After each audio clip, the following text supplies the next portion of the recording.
today is a kind of special session for me because this is the 4th episode, and so far all the guests we had were experts from Germany.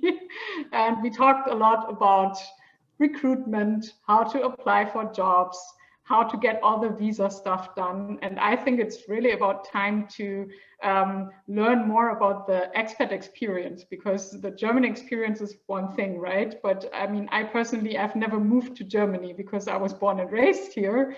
And I think it's really helpful to get real insights from persons who actually live in Germany and have already gone through this whole process. And yeah, that's why I do have my special guest Nicole here today. Nicole is from the US. She lives in Freiburg since, I think, 2017, right? Yeah. So quite a few years already. And Nicole runs this great podcast, which is called the Expat Cast. So if you don't know it yet, do check it out. Where you talk about the expat experience here in Germany. You have a lot of different guests, mainly expats, who also share their experiences on different topics. And I listened to a lot of episodes and I found it really insightful. So even if you're from Germany, you can learn a lot, I would say. So for me, it gave me a different perspective on what it's like to move to Germany. And it's really helpful for my daily work because we are also an international team. We mainly work with internationals at Mitra, right? That's what all our services are for. And yeah, it's really helpful to hear about these experiences. But Nicole doesn't only have a podcast, you are also working in public services here in Germany. And that's also something we want to talk about today. So we'll learn a bit about Nicole's personal story, how you came to Germany, and then also about your work experience here in Germany, right? But now I've already talked a lot. Nicole, tell us a bit about you. I think you can tell us about you much better than I do. So thank you first off so much for having me. I'm really excited to be here. As Jana mentioned, I'm from the US. I'm also from Philadelphia, so shout out to the person in the chat also from Philly. And I moved around in the US a couple times, and right after finishing my master's in Chicago, I moved to Freiburg. I like to say I moved for love of a person, stayed for love of a place. So I moved in large part because I was in a relationship with someone in Germany, and then the whole time, though, it was really important to me that I could continue my career because as I said, I just finished my master's. So in the US, it's very expensive. I spent my whole life savings and 2 years of my life to get it's called a Master's of Library and Information Science.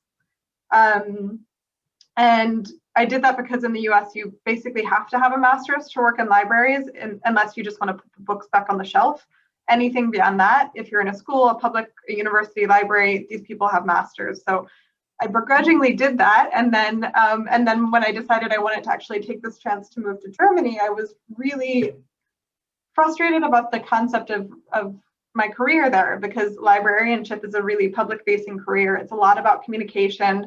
You have to be a bit of an expert at everything, or at least the expert on how to find the right experts about any given topic. So I knew it wasn't going to be that easy to just pick up and start over in Germany, but at the same time, it was really important to me that I didn't do that degree for nothing. So I moved over initially with a 1-year-long sort of internship called a Bundesfreiwilligendienst. We can talk about that if you want to. And then after that year came to an end, I ended up getting a job in a public library in Germany. In Freiburg, in fact, and at that point, my German had kind of caught up to a point where I could do this job. So that's how I got here. Thank you for that. So I think that's really interesting. I wasn't aware that you came here with this Bundesfreiwilligendienst, so which is a kind of voluntary organization, right? So can you tell me a bit more about that? Because honestly speaking, I don't know that much about it. Not many people do. So it's a Bundesfreiwilligendienst translates to like it's like a federally sponsored gap year essentially, and it stems from the time when it used to be required for everyone to do a year of military service. And then when they wanted to stop making that a requirement, they started offering this other program in addition, where you would take a year and do something in a social area. Yeah. So yeah, so some people do one in like a retirement community or a cultural center or a hospital, and it's a one-year program. It's mostly like teenagers who do this after they finish up their I'll call it high school and before they start university. You get paid very, very little. Like I think the base rate is 350 euros a month. And some people, if they're lucky, they get a little bit more. But yeah, I don't know anyone who is making more than maybe 700 a month. But it is technically open to foreigners. So at the time I was 25 or so when I did this, and I was obviously foreign. So I was in, but I took the job because it was in an American cultural center and they were looking for help in their library. So it technically checked the box of continuing my career in libraries, although like the structure of the work itself was really kind of below what I was at, given that I just completed a master's and was now going to make no money and be an intern. Yeah. But I mean, apparently still, I think things turned out very well, right? Because you are still here and you're working in Germany. So I'm curious about that. So you started with this 1 year of doing this Freiwilligendienst, right? And so how did you end up finding your job then eventually? So, right, I took the 1 year position as almost a test to see if I liked Germany, if I wanted to stay, but also to improve my German, because as said, before I moved, I had applied for better jobs, but I didn't get any of them, mostly because of language and experience. So during that year that I was here, I worked really, really hard to push my German as much as I could. And I got to B2, like a B2 level, which is not bad, but it's honestly, for my career, it was still not really sufficient. So when my year was coming to an end, I started applying for different jobs. I really loved Freiburg and I wanted to stay in this town, but there's only so many libraries in Freiburg. So I was applying to jobs that I could find that were in libraries, but I was also falling back on my career that I'd done before I got my master's, which was in training and marketing. So I actually also applied to normal companies for positions like that. But I didn't have a single interview for any of those. My suspicion is because I had a higher qualification in a different field. And this is pretty common in Germany, where they like you to stick to what you studied. And so I couldn't really get any start there. My current job, I actually applied to as an Initiativsbewerbung. So it's an unsolicited job application. I had made contact with the library before, and I just sent them my resume one day. My CV said, hey, I'm a qualified librarian. I'm in Freiburg. I would be interested in positions generally at this library. I didn't see that, or well, I did see there was a specific job listed on their website for a manager of a certain department, and I got a response really quickly to my application saying, did you not see this position that's listed? And it's exactly what you're saying that is your specialty, and the deadline to apply is today. So why don't you reapply, but specifically to this job? I'll say right away there, I had seen that listing, that job. I didn't apply because I took myself out of the running because I didn't fully understand what it was. And this so is it really was all in German, I guess, right? Yeah, it's totally in German. Also the application you sent them, the unsolicited one? Yes. Okay. Was also in German, right? So yeah, I would say women especially, but then also anyone who's sort of an outsider, it's going to be really common that we take ourselves out of the running for things we shouldn't. So that's definitely a first lesson learned. I should have just applied for that job. I just didn't. I didn't consider myself eligible, but I was. So that's how I then got an interview, and that's the job I ended up getting. So it's really nice of them that they actually got back to you and said, hey, we have this position here and you can apply, right?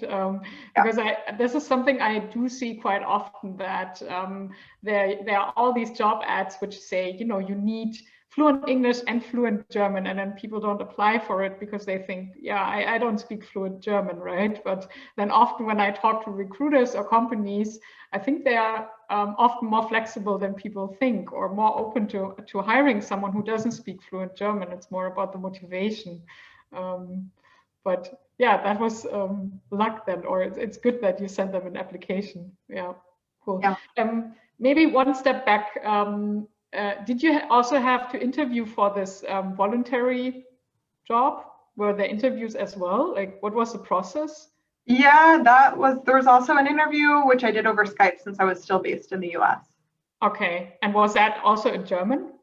That was in English, and I think they asked 1 or 2 questions in German, and I think I stumbled through them because at that time my German was like A2, maybe B1. I'd never really spoken to a German person longer than something very short. But you mentioned that you during this first year you were working in an American cultural center, right? So were your German skills relevant for this position? Like, did they expect you to speak German at some point? Yeah, they did need a certain level of German. But given that it was specifically American, I think I got a little bit more leeway, and because I was so overqualified for the position, that was more important to this institute than my German. I think they trusted that it would come with time. Yeah. But I think technically to even do a Bundesfreiwilligendienst, you do have to have a certain level. So I don't think it's tested anywhere. I think it's just basically up to that employer to say it's sufficient for our needs. And do you know, because I also see someone asking in the chat, do you know if this program still exists? Like, I really don't know about it. Yeah, it's an ongoing thing. It exists in a lot of different areas. As said, it's kind of hard to find one of these positions. I found it because I was specifically looking at this institute and I saw that listed there. I don't know if there's a portal where you can just look through all of them, but I'll write the word that I'm saying into the chat because it's one of these giant mile-long German words. But if you take that and Google it, you should be able to find some information. Yeah, that's great. And we can also check after the session if there's any like general link about this program. I'll just add it in the notes when we publish the video. So, but yeah, Nicole already just posted it. So I guess if you Google, you hopefully find some information about this as well. Very interesting to me as well, because I will say too, just real quick with that, getting a visa was really, really easy with this. I got on the public insurance right away, and I've been able to keep that this whole time. There was a third benefit to it, which it's flying away from me now. If it comes back, I'll let you know. But so although there's not much, it's not a great position. If anyone's in a position where they can take a sort of almost trial gap year and they can afford that financially, it's not a bad option because again, yeah, visa was a piece of cake, and getting on that insurance has ended up being helpful in the long run because sometimes, even when I was unemployed for a couple months, I was still able to keep that insurance. And that makes it really special. Like, what kind of visa did you get for this program? I think it was just a normal work visa. So I don't actually know anymore. Yeah, that's okay, but it's still good to know because I know that the whole visa aspect is like really a challenge for a lot of persons, also when finding a job, right? Because there are these like minimum income thresholds that you need to fulfill, and it really has to fit to your qualifications and everything. So it's good to know that this made things easier. But again, the income is not that high, right? So this meant that you have to pay for your room and everything yourself, or did they cover anything on top of that? They covered nothing, no, because the assumption is the person who's doing this job is probably 18, probably lives with mom and dad, is German, is from the Dorf around the corner, the village around the corner. So there was not much support, but I did find out later that there's a certain branch of this Bundesfreiwilligendienst service that is targeted to, there's one targeted for foreigners and one targeted for older people. So I think 26 or 27 and older. You have certain different things you got. My employer unfortunately didn't tell me this, and I had to go through a lot of stress to find this information out. But what that ended up getting me was they covered a certain number of meetings with an integration coach and a certain level of language courses. Okay, that's quite nice, especially like the language courses as well, and having a coach that will probably also help in like whatever you plan to do after that, right? I mean, you still manage, but I imagine this to be very helpful for if people can make use of it. Yeah. Yeah, so sounds very interesting. Cool. Yeah, so if we find any additional links, we'll share it in the notes as well. I already learned something new here. So that's really good. But let's get back to your job search, because that's something I'm always curious about. How did you approach this whole aspect of job search? Like, I guess you started while you were still working in this American Culture Center, right? Exactly, yeah. And that, I think I could have gotten an extension on my visa, but I'm not sure. I personally had to find work as soon as possible because I had spent my life savings on a master's degree and then spent a year making little to no money at this program. So for me, it was a lot of financial pressure to get something quickly, but I think I maybe could have gotten a couple months of a job searching visa. I'm not sure. So yeah, I applied at the same time. I honestly was sort of downgrading myself. As I mentioned earlier, I didn't even apply for the job I ended up getting. Although I've almost only had management positions back in the US, I assumed that I shouldn't do that quite yet here. So when I applied to jobs, for instance, in the university library in town, I applied for lower level jobs where you're doing less serious work because I thought I have a better chance here. And I went in for that interview. It went really well, and they said, "What are you doing? Like, you have a higher qualification.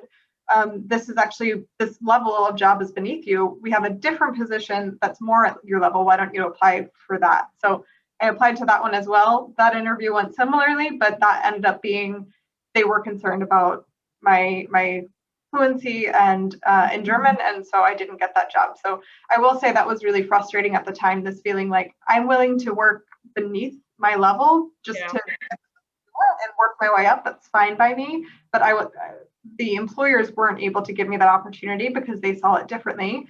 Whereas some of the jobs that were really at my level, if they needed someone with really good German right away, then they also couldn't really accept that. Though that being said, obviously my employer ended up thinking it was fine. So I think it's also just a bit of every place is a bit different. Yeah, of course. But you also mentioned that you wrote several applications before that, right? And what was that like? Like, did you get any replies, or was it, because I often also hear that people apply for numerous jobs, and that it's so frustrating for them because they never get any feedback. Yeah. So was it the same for you? It was the same for me. Yeah, the ones that I applied to companies, not libraries, I didn't hear anything. So I've drawn my own conclusions since then about that. Probably it was because I have this other degree, but I don't know that because I never got any information back. And I would say there was a frustration with the whole process. Whenever things didn't go well, it was not in a way that really could help me move forward and improve. I had to do a lot of guesswork myself to think, okay, maybe it was this, so next time I'll try that. Maybe it was that, this time I'll try that. Yeah. But I can imagine that to be frustrating because you're in another country, and then you don't really know in general how the processes work, and then it's like if you don't get any positive feedback. Like I've often seen this, that people get so frustrated because, as you said, you already had a lot of experience, right? And we also have someone here saying in the chat that I think it's a similar experience. Like I would be willing to work below my level, but I don't understand why companies won't consider my application. So it's sometimes difficult to figure out. But we can see here that it worked out eventually. That's I think kind of motivating. One more question about this process. So you said you also applied to companies. So when you were looking for jobs back then, were you very clear about where you wanted to work, or what was that like? Because I guess applying to companies is also slightly different than applying to a public institution, right? Yeah, I think so. Yeah. I mean, my goal at that moment was to get employment, to get a visa, and to get income, because I was in a bit of an emergency situation in my own head and my own financial situation. So I do feel like that's also pretty common. I've heard that through the podcast a lot, where people say, like, we sort of don't have the luxury to think of what do I really want to be doing. Mm-hmm. It's a bit more needs based. So that was another frustration I had, where it felt like people were like, just talk to this comment in the chat, like, yeah, it is frustrating that they won't even consider your application. I've heard it can be because they want people who will stay a long time, and if they put someone in a lower position, they might leave. And I do understand that for the company, and that is better for both sides in the long run. But again, if you're in a situation where you just need something, I don't think you really have the luxury to say, but I might want something different in 2 years. Like, it's, yeah. So my mind was very much at, like, just give me a job and I will do it well and I'll figure the rest out later. But when I was putting my application together, I definitely had different versions. I mean, every version of my resume I sent out was different. It was tailored to the company, to the job listing, etc. And for me, what was a bigger difference between public and private was that this was either a library job or a non-library job. So really my difference in approach in my resume was more based on the content of what I was highlighting. Was I highlighting that I did marketing in libraries, or was I highlighting that I did marketing? And I didn't know, I didn't really think about a difference of public and private beyond that. Okay. Okay, because that's something I often recommend people to really adapt the contents of their CV to whatever kind of environment they're applying to. But of course, that also takes a lot of time, right? So it's a bit of a time-consuming process.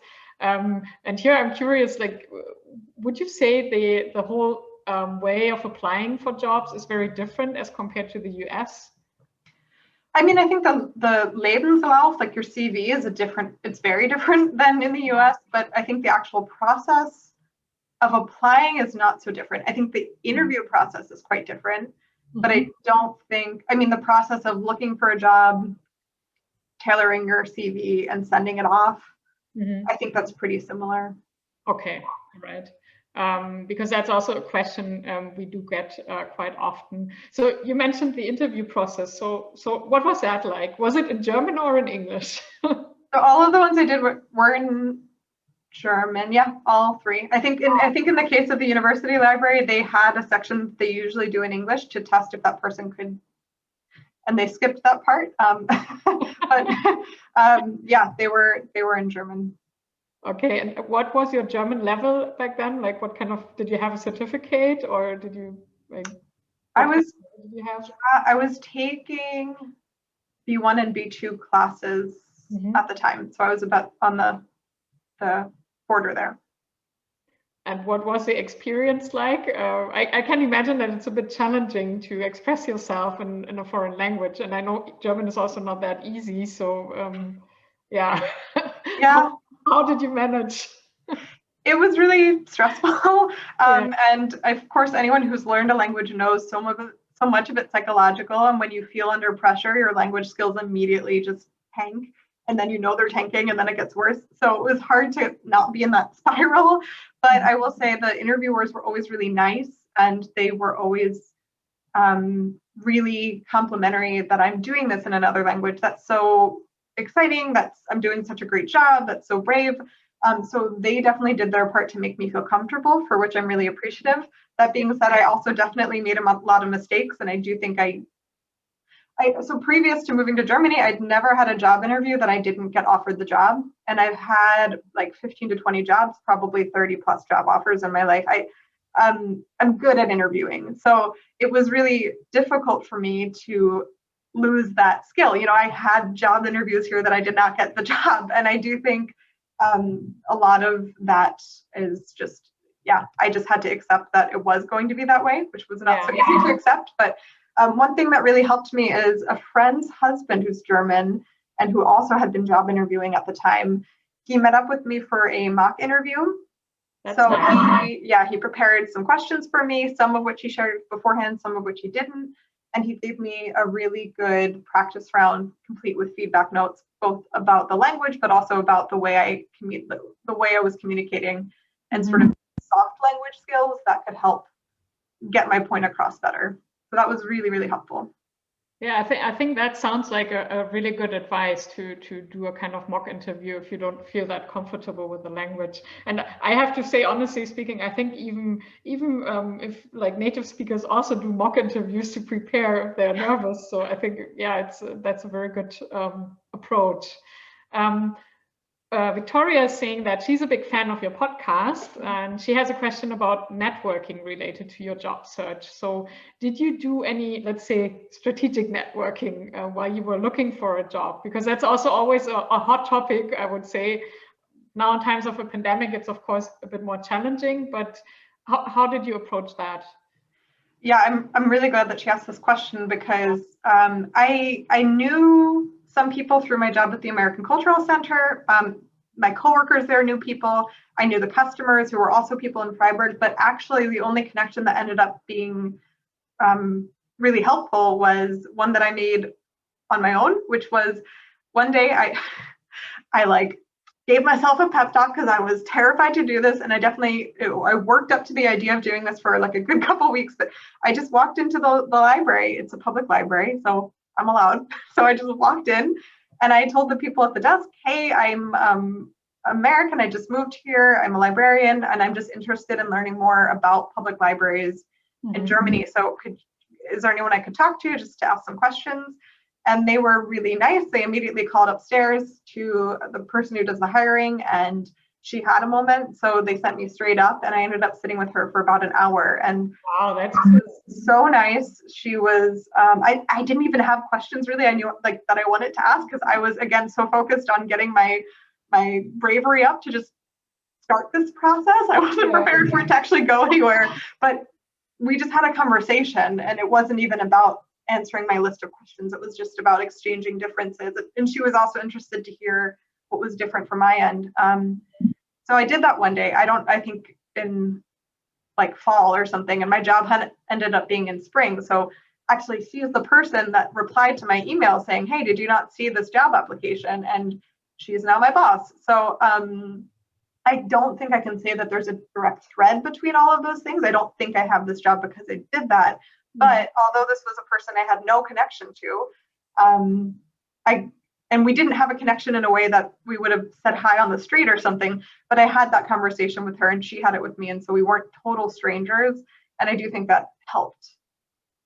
Yeah, that's, I think, a very good move. And I can imagine, like, I would have been very nervous walking in there and just asking questions. But yeah, I think that's great. Also, especially that she actually took the time to talk to you. So that's I think a really good approach. Do you have any other thoughts on networking? I don't know if you had any guests also on your podcast.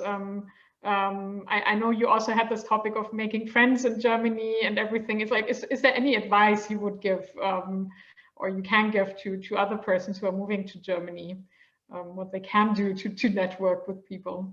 Yeah, I mean, it is hard. It's just objectively hard. And I think especially when you're freshly moving abroad, you're in this really insecure place in your own experience of life that it can feel really like too much risk to just keep putting yourself out there. But I mean, that's really it. You don't need to be best friends with everyone, but you know, my network, quote unquote, ended up being just people that I was making small talk with at the library that I worked at, or people that I would meet in the hallway at the center. So again, I had an advantage because I was already sort of in that institute, but I know a lot of people, they'll find a place like that where it seems like connections could be made and just keep going there, be that a cafe or a club or something like that. And I think also just not being afraid to reach out to people with a direct question. You know, actually the way I found out about the Bundesfreiwilligendienst and this American Institute itself is because a girl I went to middle school with studied abroad in Germany, and one day I just messaged her saying, hey, do you know anything that could help me? And she mentioned these institutes. So yeah, it's, you know, of course, there's also times that I messaged people and they didn't say anything back, or they did, oh yeah, we'll definitely talk, and we don't talk, you know, so that happens too. And I think you just have to just keep trying, just keep talking to people, and at some point something might work out. Yeah. I think that's a good advice to also just don't be too frustrated and just try and keep going, and something will happen. I also have this, I mean, I wouldn't say just about networking in Germany, but also in general, I have this experience that often you meet people and then initially there's no, let's say, direct result. Like in Germany, I think we are so result oriented, but you get to know someone and just network, and then sometimes 2 years later something eventually happens because something comes up or whatever. So I think it's good to approach people and see where it goes. You never know what happens. Yeah. All right, you already mentioned that you also approached colleagues during work and so on. So what was the work experience like when you eventually started here? Because I imagine that it was probably a bit different from working in the American Cultural Center, right? Yeah. You started in the library. So first off, of course, no one was speaking English. That was a huge difference. And well, one thing that really struck me before I even started, well, first off, it's only one interview. I think this is pretty common in Germany. It's just one interview, like 45 minutes to an hour, maybe, and that's it. So I was waiting for a second interview, and that never came. It was just, so between that, there was also a 5-month process where I had to get a bunch of ridiculous paperwork in order. And then all of a sudden it happened really fast and I had a start date. But when I was walking into work for the first day, I knew nothing about my job. I mean, probably my own fault for not asking questions, but I didn't even know what questions to ask. I was just kind of like overwhelmed, couldn't believe they actually wanted to hire me, and that it was somehow working out. And I was just like, eyes on the prize, get through, like figure this out, do well. I didn't know, I'm a manager. I didn't know how many people were in my department. I didn't really understand what my department was, what my job was going to look like, how many people worked in the library. Like I knew nothing. And so I went in so blind, which was really terrifying. And I probably could have solved that problem by just asking a couple questions, but I was just tapped out emotionally and didn't do it. So once I finally got there, I would say everyone was really kind, but it was also, everyone they have their own office, they have their own department, they have their own tasks, and they stick to it. So there's not a lot of socializing. There's not like a big friendly sort of environment, I would say. Not to say that there wasn't a friendly environment, but there wasn't this like group meetings where people are like, I don't know, in America, there's always this like, they're tapping each other on the shoulder and saying this and that, and there's pizza parties all the time and whatever. There was none of that. There was a coffee break once a day where half the time we would sit in silence. Yeah. And that definitely was a little weird. I could tell that these people were not unfriendly, but I couldn't figure out how I was supposed to fit in and find my place. And I remember one time I just turned to the person sitting next to me at the coffee break and asked, "How are you doing?" And she said, "Yeah, it's Tuesday at 10 o'clock. I mean, yeah." That was it. I was like, okay, got it. We're good. And again, that wasn't rude. She just was like, "Why are you asking me?" Like, it's just a cultural difference. And now that we have a relationship, I think maybe it would be different, but also maybe not. And there were times where people tried to make conversation with me, but I didn't always follow what they were saying. And yeah, so I just remember it being generally like people, me trying to show that I'm friendly, them trying to show that they're friendly, but not really experiencing camaraderie. I can imagine that, because I think us Germans, we don't really know how to do small talk, I would say, because like I know this from my personal experience. I mean, I've also spent some time in the US, and I never knew like how to deal with this when, because I think it's kind of nice that in the US, for instance, everyone always says like, "So hi, how are you?" and so on, and I never knew how to deal with that. So yeah, I can imagine that. That must have been confusing. Yeah, I can totally relate to that. Well, and I also had this feeling of, I'm like this new person, I'm a foreigner. I was convinced that when I'm not there, they all have a great conversation at this coffee break, and that it's just I'm there and no one knows what to do with me. I don't know what to do with them, and that's why we were being quiet. So I was trying to like break the ice in some way because I had this crazy paranoia in my head, and that just wasn't the case. It's just how things are. And it's okay, and I actually really appreciate that in many ways now. But yeah, I think I just had to be really prepared every day going into work, that I was just going in blind every day with something new, and hoping that it would just make more sense at one point. Yeah. And was there anything that helped you deal with it? Like, did you ask friends about it, or how did you figure out eventually that, okay, this is just the way it is? It's not because I don't speak German, or because I'm different, or whatever. How did you figure that out? I think just with time. I mean, and I did talk to people. I knew generally culturally, yes, small talk isn't a thing here, and people can be a bit cooler. But I don't really know that many people who are in the public service. So when I would talk to people about their experience, it was in private companies, and there it is a bit warmer, I think, and a bit more social. So even there, it was like good to talk about, but it wasn't really giving me the answer. So it was just being patient with it, and keeping going over time, and figuring out, like, this is just how it is, and we're also going to find our rhythm, and trusting that process. Yeah, that's good. And was there any difference in the way of working? So that's let's say the networking part, that's always kind of challenging, like the whole social aspect. And was there anything apart from that, like, that struck you, like the way they work, the way they organize things? How did that go for you? Yeah, I mean, coming from the US where everything's super tech forward, I was really surprised. Okay, I don't actually think we have a fax machine in the building. So that stereotype is not true, at least at my office, but we don't have a chat, for instance. You know, Yeah. as I know it, in every other place I've worked, there's a chat with different channels, like more social, or even just to ask someone a quick question. I couldn't believe how often people wanted to just call someone up and ask a question, which was terrifying for me as someone whose language skills were still developing at the time. So that's definitely, it has been, and it continues to be a bit of a culture shock, adjusting to how sort of in some ways behind the times that the communication style is in terms of technology. But at the same time, it works really well. So I'm not giving it a value of good or bad. I'm just saying it's from my experience in the US, it's behind where we were. And so just adjusting to that took a bit. Mm-hmm. And would you say, what I really often hear that people struggle with is that I think in Germany we are often perceived as a bit, let's say, impolite, or also at work, because everything's like very straight feedback and people dive right into, the work process. So did you what was your perception of that? Did you ever experience that feedback seems kind of rude, or was that something, that struck you?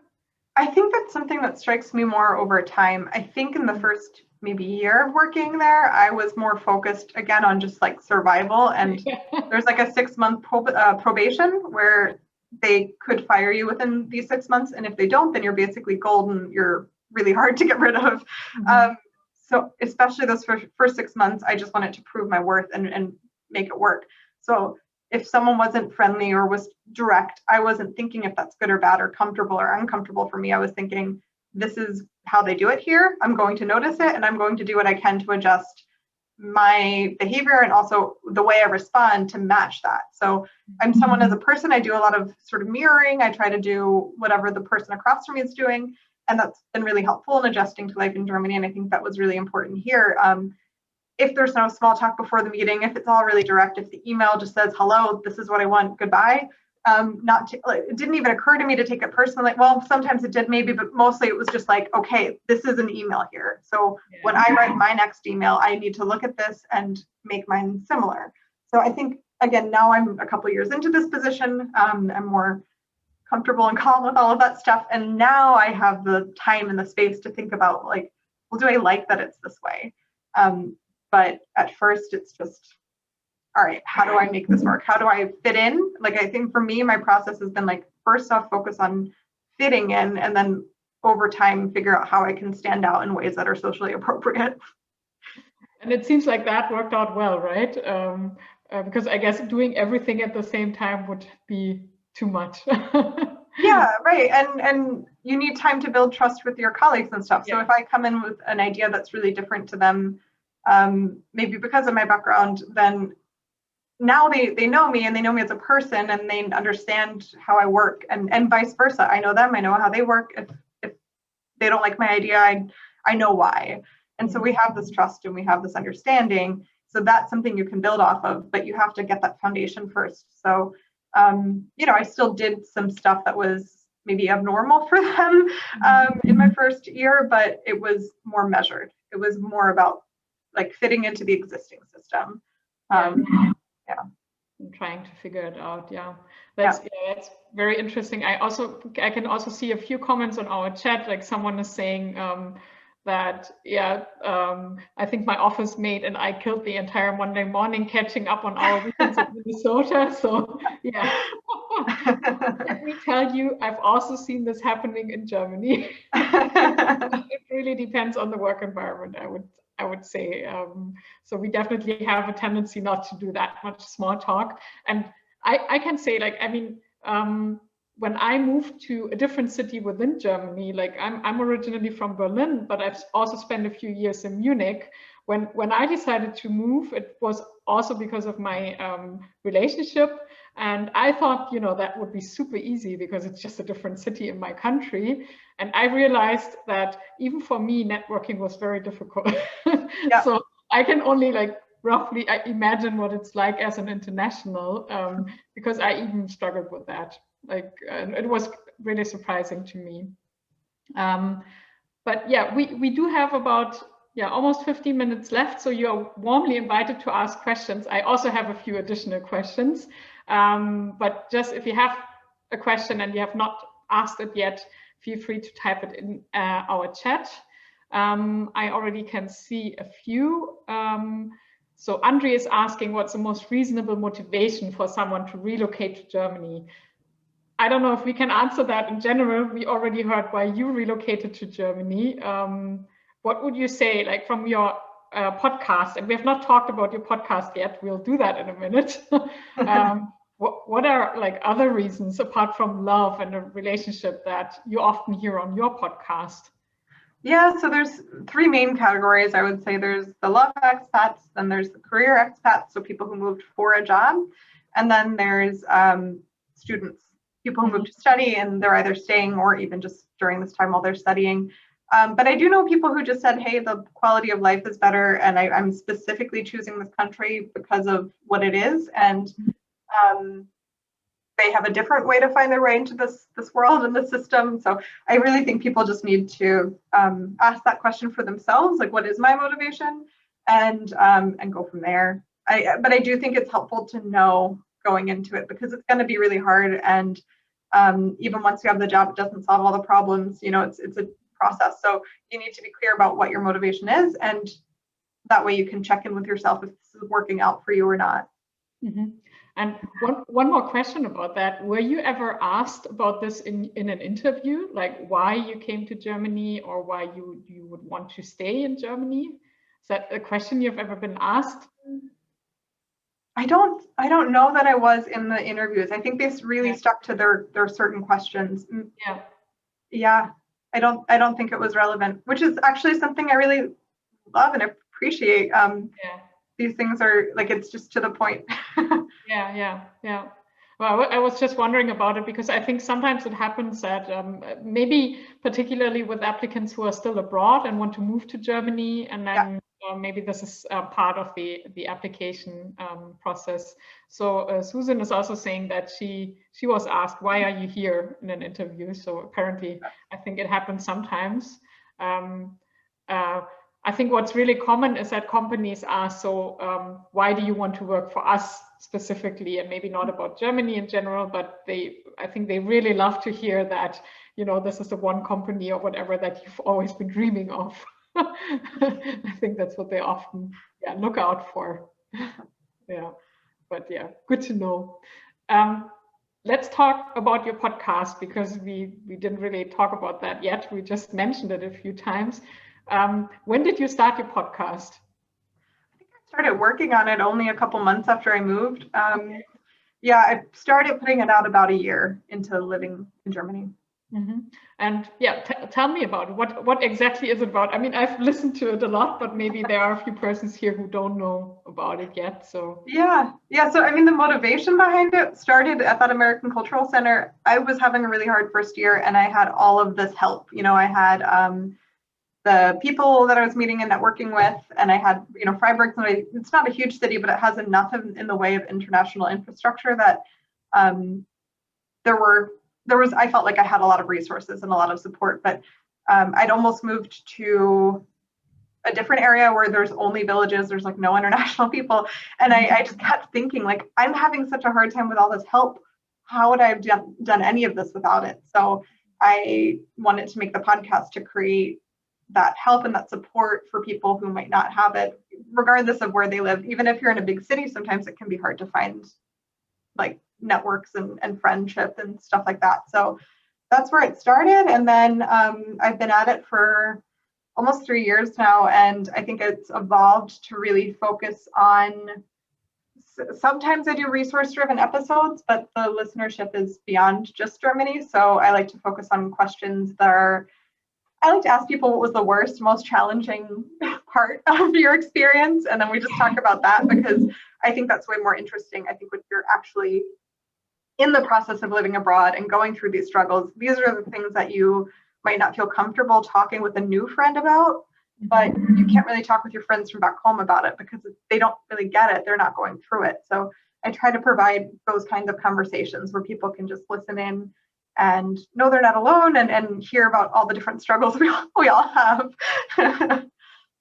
Yeah, I think that's really helpful, right? Because you realize that you are not alone with whatever kind of struggles you have. So that's really great. So it's called the Expat Cast, right? And I think you also have a website, which is www.theexpatcast.com, if I'm not mistaken. Correct. Yep. Yeah. Yeah, and you can listen. It's on all of them normal. Anywhere you listen to podcasts, it's there. And then there's also a Twitter and an Instagram at the Expat Cast. Someone I saw in the chat said that sounds horrible to have to answer. I'm assuming referring to what I was just saying about what's the worst thing that's happened to you. True.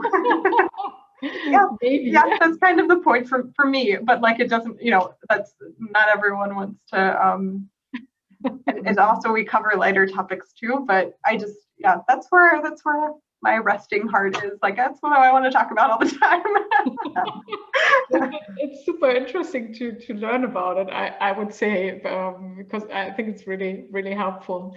There was also someone mentioning that she or her friends experienced in interviews that like her female friends specifically were asked about their plans to have children in the future, and also their husband's occupation and other stuff. Like, did that ever happen to you in an interview?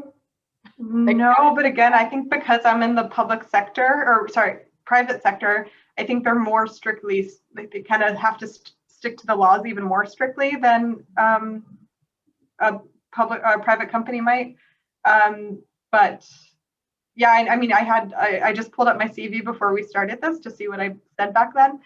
Yeah, I mean, my birth date's on it, my marital status is on it, my list of hobbies is on it, my photo is on it. These things that I think are so bizarre to have to put on a resume or a CV. One of the things that I thought about before this event was, what are some tips that I would have for people? And I think that's honestly a big one. I don't agree with a lot of that stuff. I don't think you should have to put it on your resume. And the thing is, if you don't put it on your resume here, they can't say that you have to, but they might not look at your application as seriously. So it's this implicit you have to. That's also, in my opinion, total crap. But the thing is, in some ways, you got to play the game, I hope that, like, I'm sort of like, now I'm in a job, I'm on the inside, and maybe I can make changes there. But I think to some extent, you kind of have to play the game. You have to do things their way. I thought it was kind of stupid to put my hobbies on a resume. I was like, my hobbies include like forcing myself to learn this language as quickly as I can, and like spending as little on groceries as I can. Like, I don't have hobbies. I'm too like broke and stressed out for hobbies. What are you talking about? But in Germany, hobbies are really important. So I just put them on there. whether I agreed with it or not. And I think unfortunately a lot, like, I think that's how it's not the only way to do it. Everyone's different, and some people have more of this like sort of fighting spirit to like push against the grain. But I think if you want to get a job quickly, you might have to just do it the way it is. And I would just say, like, it is good to know ahead of time that you can be asked questions like, why are you living here? Do you plan on having kids? Think about your answer to that. Like, know that you don't have to tell them everything. But also at the same time, if you tell someone, if someone asks, like, why are you here? And you want to say, like, my go-to answer for these kind of questions lately is, oh, is that relevant? I just see what they say. This is often when people, like customers at the library, ask where I'm from. I just say, is that relevant? It makes them really uncomfortable. But then, how I handle the situation. My power dynamic there is different, though. If I'm in a job interview and I ask someone, is that relevant? I might come across as argumentative and unagreeable. So I think you just have to think ahead of time how you want to answer this question, knowing that you don't have to give that information, but you probably do want to phrase it in a way that's it's going to work. It's going to be appropriate for the conversation. So what that is, I can't tell you, but I think about it ahead of time and practice it. Yeah, fully agree. I mean, in general, also, to be honest, if you look at the legal framework in Germany, they are not allowed to ask you this question. Like, they are not allowed to ask you anything about your, let's say, private life in an interview. It's just like an employer is not allowed to do that. But I guess it will still happen. And then, just as you said, it may sound argumentative if you react like if you just say, you are not allowed to ask me this kind of question. So it's good to be prepared for this. And someone is also saying that ageism is also a topic that it gets more difficult if you're older. That may definitely be the case, unfortunately. All right, we don't have that much time left, but I'm still curious to hear so what did you struggle with most in this time? Because it seems like it worked out really well. Of course, there was some I guess applying for jobs was not that easy, but what did you struggle with most? What was the biggest challenge? Yeah, I think my hardest era was the job, like this time when I was applying for jobs, because yes, it has worked out really well, and it worked out really quickly, all things considered, but I didn't know that at the time. And for context, like the day I finally got paid for the first month of work, I had €1.54 left in my bank account. I was really desperate, and I knew this whole process. I could see this happening, and that puts a lot of pressure on you. And I didn't know if I was going to find any job. I didn't know if I was going to find a job I wanted. And I was facing this whole crisis of like, I know I want to stay in Germany. I know I want to stay in Freiburg. I don't know if that's going to work out, but how much am I willing to sacrifice? And I was somewhat uncomfortable with that answer because I thought, maybe I would be fine with working at a cafe if it means I get to stay. But who I was in the US was, top of my class. I had a pretty good list of really impressive jobs offered to me when I chose this internship in Germany instead. So I had built a lot of my self-worth about being impressive in these ways and being successful in my career and being really driven. And I was facing the reality that I was maybe going to get rid of all of that before I was really emotionally ready to, just to stay in Germany, which seemed like a really ridiculous decision at the time. And I didn't know if I was okay with that. And I had a pretty bad crisis for a while of like, okay, if I'm not these things, then who am I? And am I okay with giving them up? Because I wasn't sure that I was, but at the same time, something inside me was saying that I did want to stay no matter what the cost. So I had a crisis of identity and of self-worth. And US has a really intense workplace culture. And I'm now working in a German government job where it's very clock in, clock out. Like I have so much vacation day. I can't work overtime without taking it as extra vacation time. It's so different and in so many positive ways, but that doesn't mean it's been easy to adjust to and to figure out, to answer the question of like, what is my own motivation and who am I and what are my values and what is my life going to look like? Those aren't easy questions to answer, and to be going to be answering them all in a time when I was broke was really tough. Yeah, I can imagine that. And